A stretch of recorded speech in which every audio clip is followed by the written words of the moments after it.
Good day, my dear seminarian. So, ato na sigurong humanon yung ato ang discussions on the Unit 1. So, I will be giving unto you the third article on what is philosophy by Quentin Lauer from the Society of Jesus. When we said about what is philosophy, philosophy can be an attitude of questioning, wonder wherein one lives. So it is an attitude of questioning. It is an attitude of wonder. Where? In your very experience. It is a sense of wonder of what is true or what is the truth.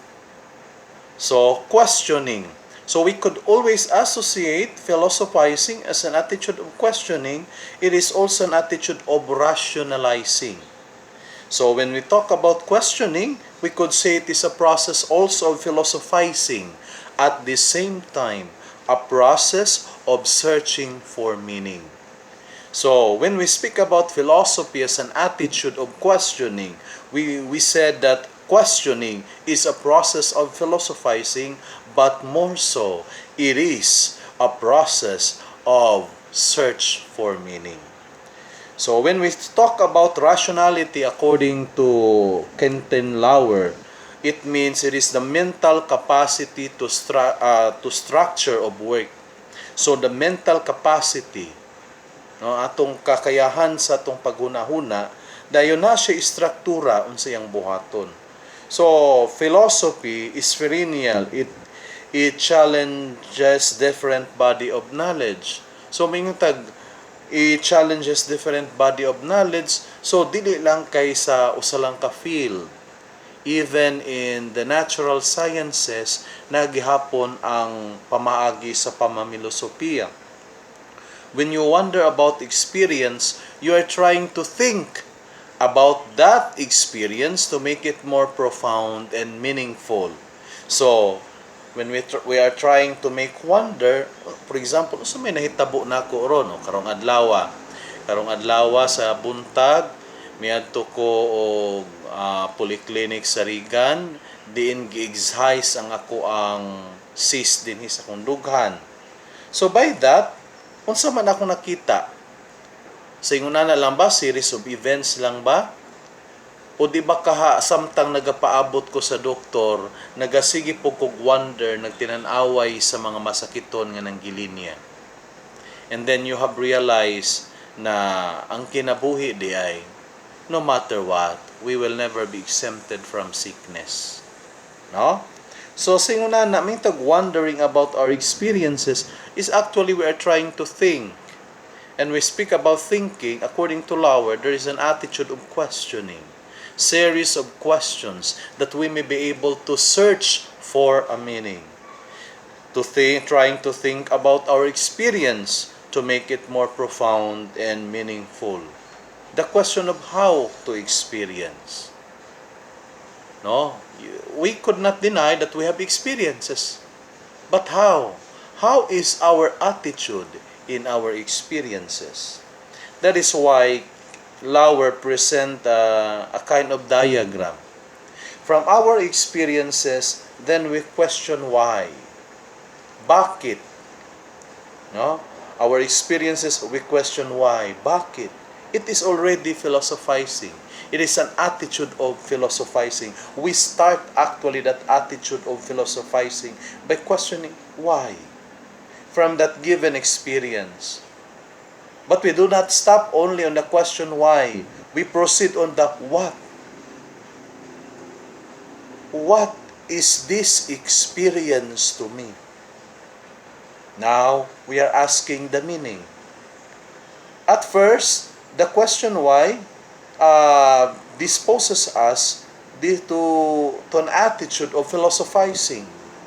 But when we follow the next step, which is the what is this experience telling me? Now we are trying to search for meaning. But we don't just stop there on the question what. We proceed with the how. How? Paano? Paano ko makikita ang kahulugan na ito sa aking buhay? and now we are trying to make it a way of life. So from that we could say, from that diagram, we could say from experience to the attitude of philosophizing to the search for meaning and to the way of living. So philosophy is an attitude of questioning. We're questioning our reality itself. But at the same time, we are also searching for meaning, understanding regarding that reality. We try to structure it in order to be able to have a meaning. We try to interpret in order to come up with the truth of reality. That is why at the end of Lauer's article, so it is very clear here that he is trying to present to us this diagram of what is philosophy. So we could say that philosophy, from the diagram presented by Lauer, philosophy is actually experiencing your reality. And upon experiencing your reality, you have this attitude of philosophizing. Why? The sense of wonder. And that sense of wonder leads you to the second one, the what? The search for meaning. What is this experience that is telling me? But then we don't end up with the search of meaning. We are actually trying to live out the meaning that we have been found. Or perhaps, even though we have not yet found the meaning, but we are trying to live out something that leads towards meaning. So what is philosophy? Philosophy is an experience of wonder, is an experience of search for meaning, and it is an experience of how to live a meaningful life. So that is Lauer, no? Very short discussion, of course. And we will proceed with the fourth article, The Nature of Philosophical Inquiry by Robert Johann, S.J. So, here from the article of Robert Johann, so he started by presenting the thought of other philosophers, especially of Maurits Blondel. So according to Maurits Blondel, there is a difficulty of combining the universal scope of philosophical reflection with the technical and methodological precision. So matud pa niya, na maglisod gyud tag confine, of course, ang philosophical reflection ug ang technical and methodological precision. There is a kind of conflict between the matter and form of philosophy, because for the matter, we talk about what's the matter of the philosophy. We said philosophy has pretended to exercise a kind of universal jurisdiction and to find its matter in general movement of mankind's spiritual life, in those problems and questions whose resolution concerns us all. While on the form, the philosophical reflection seems unable to make a headway except at the price of progressive specialization and self-limitation. So, when we talk about progressive specialization and self-limitation, we're talking here of the various techniques of approach and treatment. That sometimes those progressive specialization and self-limit and techniques lead to a kind of splintering philosophic enterprise into different camps of specialists.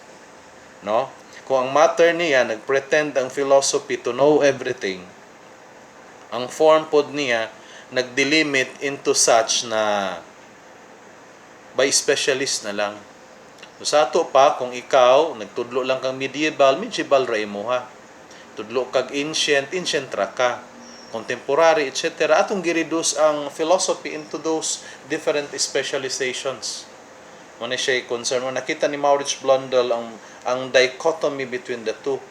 The other one on the matter of philosophy, which tries to universalize everything, which tries to exercise a kind of universal jurisdiction, as if yahatanan.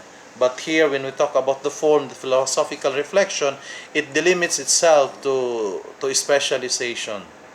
So it means it never touched the reality if that would be the case. No? If we keep on considering only on the matter in the form of philosophy, then according to Johann, we end up as if floating in the air. We never touch the reality. It gives the impression of being out of touch not only with the common life of humanity but with one another. And mostly mga estudyante sa philosophy, mostly mga seminarians, yung unani, they are very good in philosophizing. They are very good in rationalizing. They are out of touch. Sobraan ra, bright kuno daw pero out of touch dili man na bright, bulok gihapon na siya. Kaya kung bright ka, dili ka pwede ma-out of touch. You must be in touch.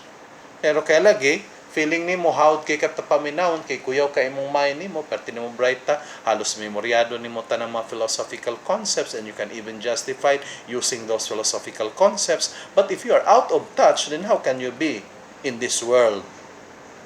No, as we have said, the reality that the human being is being in the world, being with himself and being with the others, and there is even a great other. But if you are out of touch, then how can you be in the world? How can you be with yourself? How can you be with the others? So, this is a critique.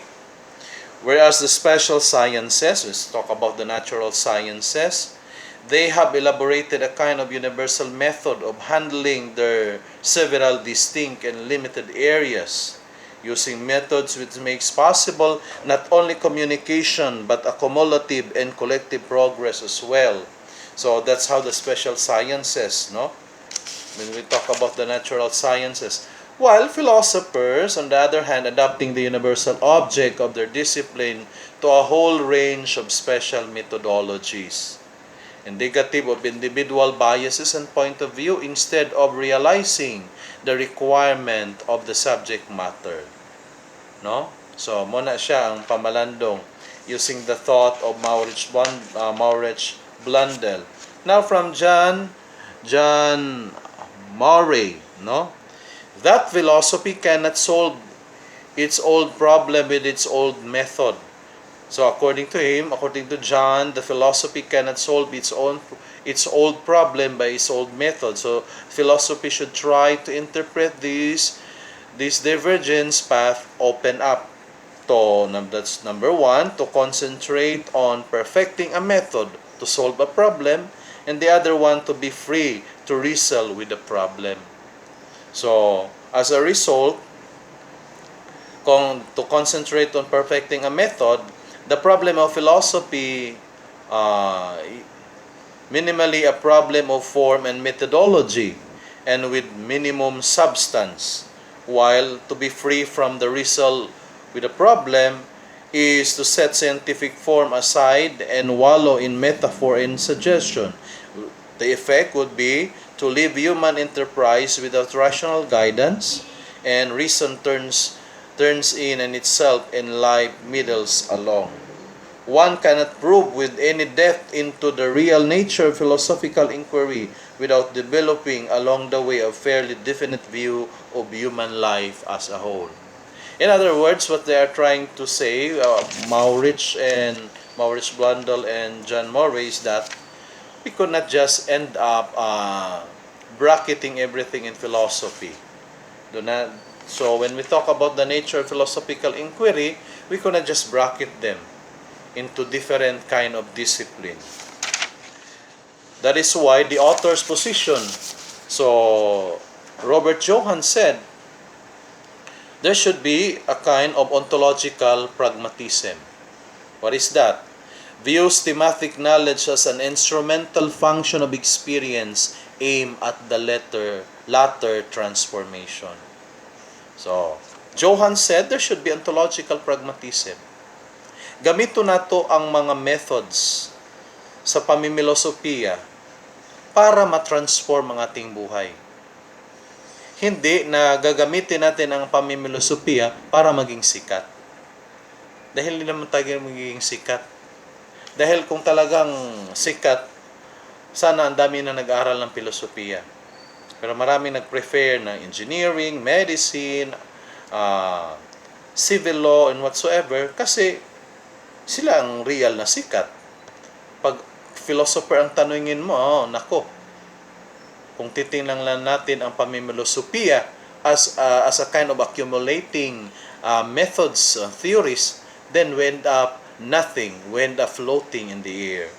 In this sense, idea must be tested by consequences, by what occurs when they are acted upon. So, ideas should not remain an ideas. Ang pamimilosopiya ay hindi lamang mananatiling pamimilosopiya lang pagkatapos ng pag-aaral nyo. Okay, after submission of everything, then you have passed, and then you might be graduated as summa cum laude. But at the end, all you have is only ideas. You have nothing to do with the reality.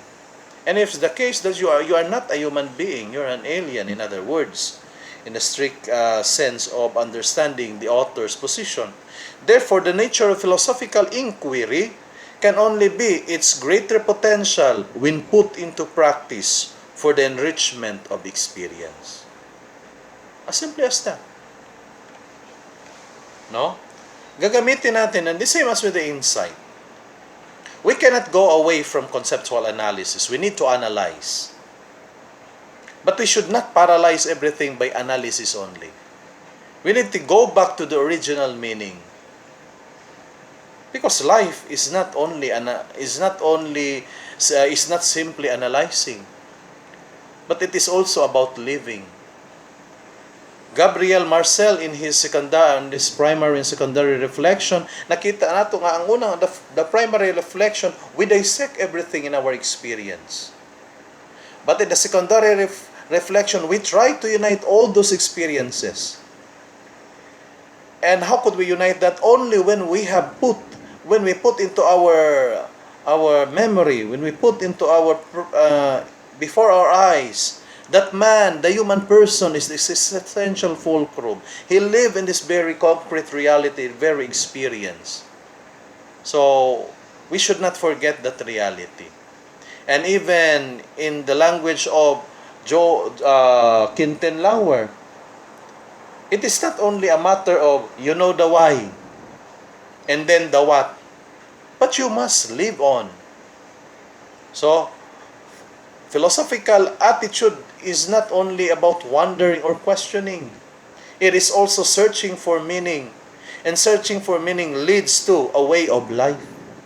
Same true with here, according to Johann. Johann is trying to tell us that philosophical inquiry can be its greater potential when put into practice. So now we have understood. We have a clear view of what is philosophy of human person. What is this philosophy all about?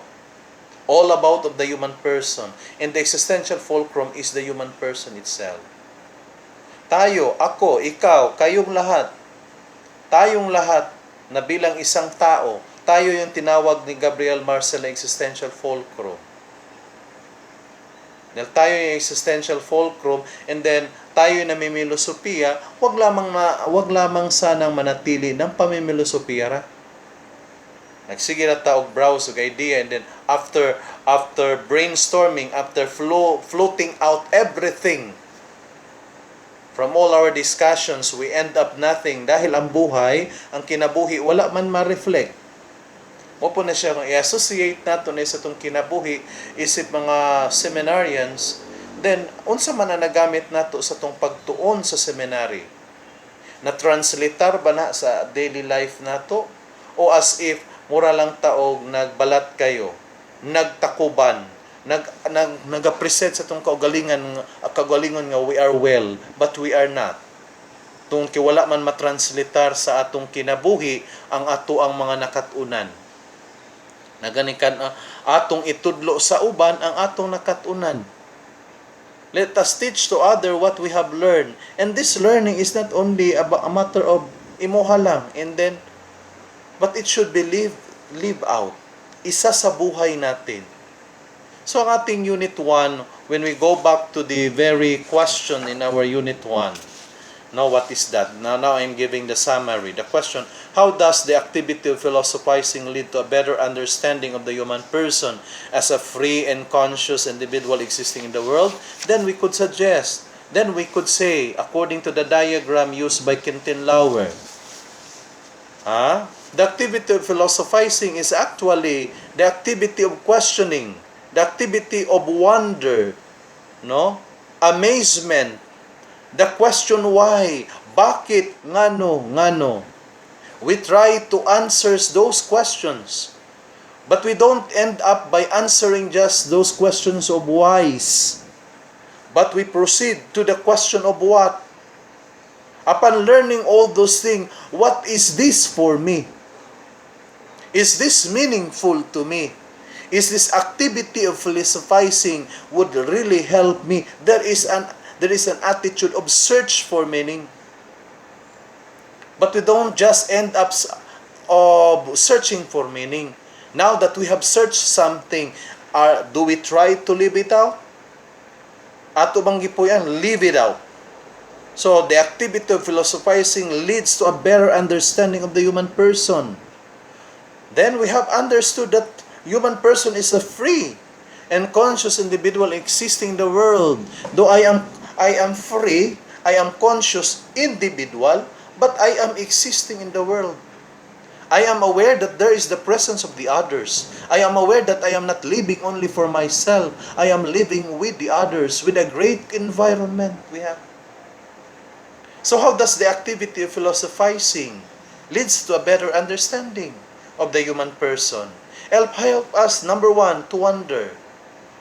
Second, to search for meaning. And third, to live out what we have searched.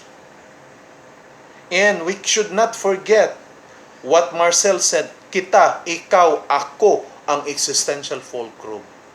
I should not be floating on the air. I should step down to the experience. And when we have many experiences, then we need to dissect so that we may know. We need to analyze. We need to have some conceptual analysis. But sometimes we need to go back to the metaphor between the life of the tree and the generation of men. That when we go back to the reflection on the life of a tree and the generation of men, we don't just say that man is being born to live in order to die. No. We are not being born to live in order to die.